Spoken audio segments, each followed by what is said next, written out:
Hi Andy, how are things? Hi, good, thanks. To start with, I might ask about Bundyaki. We kind of heard he picked up a knock last Saturday. Yes, was it injury related, and if so, how close was he to making it this week?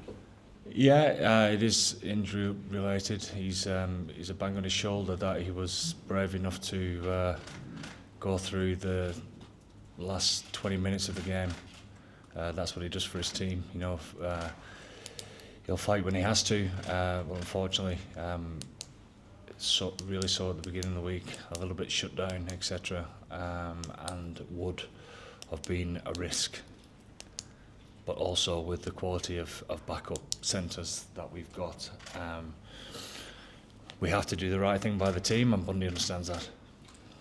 One of the other changes then, Tyg Byrne in the background, James Ryan into the second row.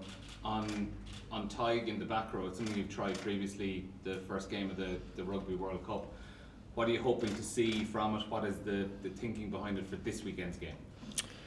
Well, I mean, you can talk about Tyg or Pete going to the bench, but what people are failing at this moment in time to talk about is James Ryan has been a starter for us for years and years and been a real leader within our side, and he's not happy sitting on the bench neither, and we've seen some real guts and fight and determination to want to get his starting place back. So he's I thought he had a great impact off the bench last week, and how he's trained throughout this tour so far shows that he's hungry, so we're hoping to get something from him, and also we know that Tyg Byrne's a world-class player no matter what position he plays in.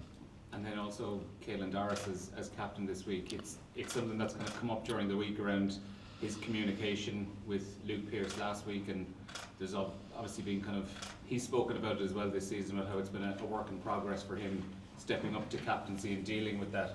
Are you fully confident in his ability to work with the referees and the officials on the day? I'm more than fully confident. I thought he was excellent at the weekend. I think first and foremost he leads from the front. I mean, he's in outstanding form.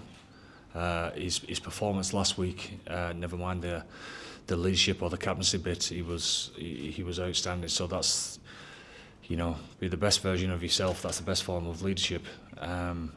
But also he's a calming influence. He's bright. The questions that he's going to the referees with are the right ones. His manner is very good as well. I'm sure as Caelan goes through his leadership roles, and hopefully there'll be many more as far as captaincy is concerned. Albeit he is still in that infancy, isn't he? As far as trying to get some more experience there, hence why he's got this opportunity. But he'll continue to earn respect from himself as a captain, as a leader, but more so in the eyes of the referees as well. And Robbie came off, I think, with a head injury. Yeah. What was the timeline of him being available for today's game? He failed HIA? No, he didn't. His HIA. His concussion not confirmed, so he went through the protocols 2 and 3, flying colours, no concussion confirmed, so he's not missed any training this week. So he had to come off. It's the pings on the gum shield, yeah, and therefore the ruling at this moment in time, the pings on the gum shield, if it's before half time, you have to get a HIA at half time, and as we know, it's a tough old process to go through. If you had a conversation with Peter, what was that like? Obviously, you're captain again for this campaign. What was the chat? Very easy, because of how he is as a person, and you don't expect those conversations to be easy. But don't get me wrong, now he's not accepting and he's not happy, obviously, but he does the right thing for the team. And that's at the forefront of his mind constantly, and that's proper leadership. He understands that we want to have a look in this direction to see how it goes. He's the captain of this tour, and I suppose it shows the mark of the man, how you lead after a little bit of disappointment, of how you carry on being yourself or not. And Pete's on the bench for a reason.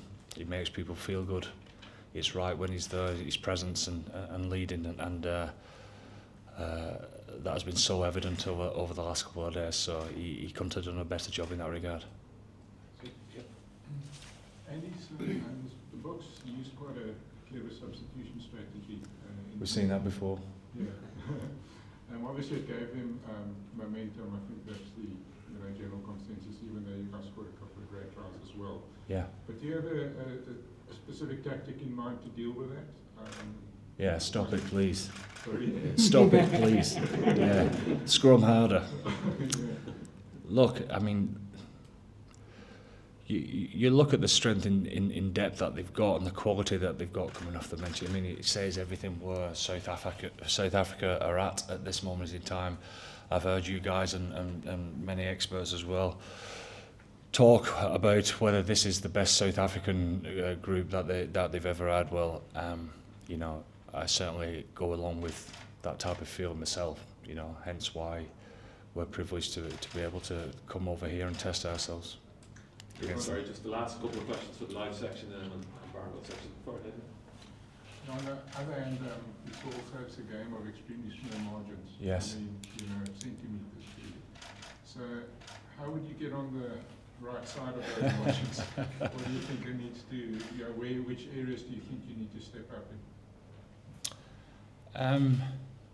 Quite a bit, actually. I mean, I've no doubt it was a great game to watch and exciting, a bit chaotic at times. You know, there was a lot going on, decisions-wise, or lack of them, and you know, all the talk's been of that as well. But that was a proper test match, and I get all that.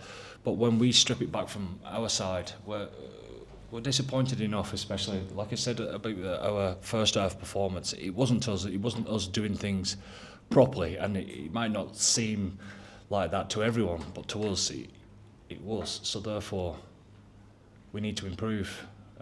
We need to commit and be better than we was. I've no doubt South Africa are going to be twice as good this weekend, and so hence why we need to move pretty quickly this week as far as the honesty of where we're at and what we need to do going forward. Okay, last question for the live section. Yeah. Sorry, and on that game, if we go back to the World Cup game, I think a lot of people thought it was a great game in terms of how accurate it was, how technical it was, how well both sides played. How much of a level down do you think last week was in those aspects, not in sort of... Yeah, I think it was down. I think it was down. Yeah, certainly from our point of view.